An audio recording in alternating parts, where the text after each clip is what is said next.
अर्जुन बोले, जो अनन्य प्रेमी भक्तजन पूर्वोक्त प्रकार से निरंतर आपके भजन ध्यान में लगे रहकर आप सगुण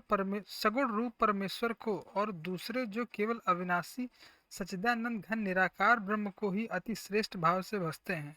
उन दोनों प्रकार के उपासकों में अति उत्तम योग वेदता कौन है? श्री भगवान बोले, मुझमें मन को एकाग्र करके निरंतर मेरे भजन ध्यान में लगे हुए जो भक्तजन अतिशय श्रेष्ठ श्रद्धा से युक्त होकर मुझ सगुण रूप परमेश्वर को भजते हैं, वे मुझको योगियों में अति उत्तम योगी मान्य हैं। परंतु जो पुरुष इंद्रियों के समुदाय को भली प्रकार वश में करके मन बुद्धि से परे सर्वव्यापी अकथनीय स्वरूप और सदा एक रस रहने वाले नित्य अचल निराकार अविनाशी सच्चिदानंद घन ब्रह्म को निरंतर एक ही भाव से ध्यान करते हुए भजते हैं, वे संपूर्ण भूतों के हित में रत और सब में समान भाव वाले योगी मुझको ही प्राप्त होते हैं।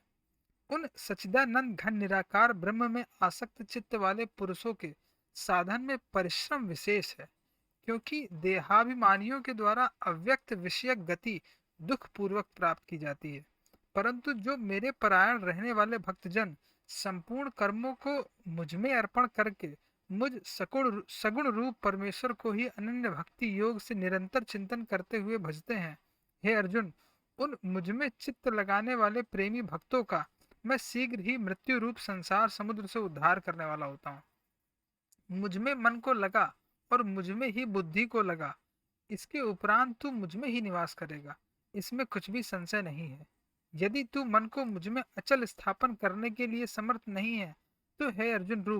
अर्जुन अभ्यास रूप योग के द्वारा मुझको प्राप्त होने के लिए इच्छा कर। यदि तू उपयुक्त अभ्यास में भी असमर्थ है, तो केवल मेरे लिए कर्म करने के ही परायण हो जा। इस प्रकार मेरे निमित्त कर्मों को करता हुआ भी मेरे प्राप्ति रूप सिद्धि को ही प्राप्त होगा। यदि मेरी प्राप्ति रूप योग के आश्रित होकर उपयुक्त साधन को करने में भी तू असमर्थ है, तो मन बुद्धि आदि पर विजय प्राप्त करने वाला होकर सब कर्मों के फल का त्याग कर। मर्म को ना जानकर किए हुए अभ्यास से ज्ञान श्रेष्ठ है, ज्ञान से मुझ परमेश्वर के स्वरूप का ध्यान श्रेष्ठ है, और ध्यान से भी सब कर्मों के फल का त्याग श्रेष्ठ है, क्योंकि त्याग से तत्काल ही परम शांति होती है।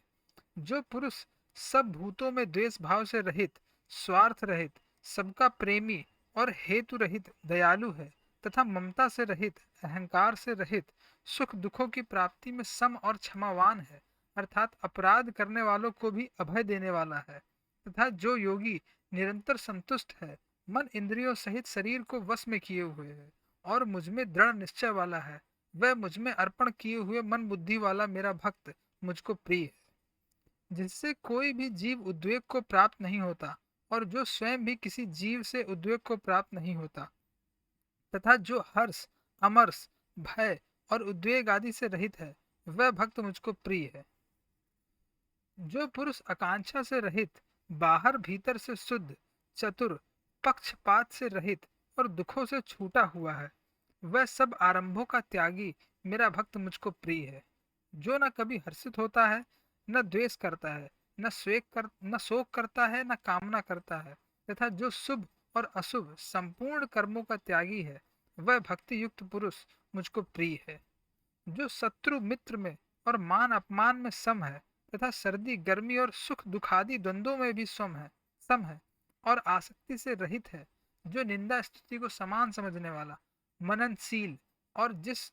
किसी प्रकार से भी शरीर का निर्वाह होने में सदा ही संतुष्ट है और रहने के स्थान में ममता और आसक्ति से रहित है, वह स्थिर बुद्धि भक्तिमान पुरुष मुझको प्रिय है। परंतु जो श्रद्धा युक्त पुरुष मेरे परायण होकर इस ऊपर कहे हुए धर्ममय अमृत को निष्काम प्रेम भाव से सेवन करते हैं, वे भक्त मुझको अतिशय प्रिय है।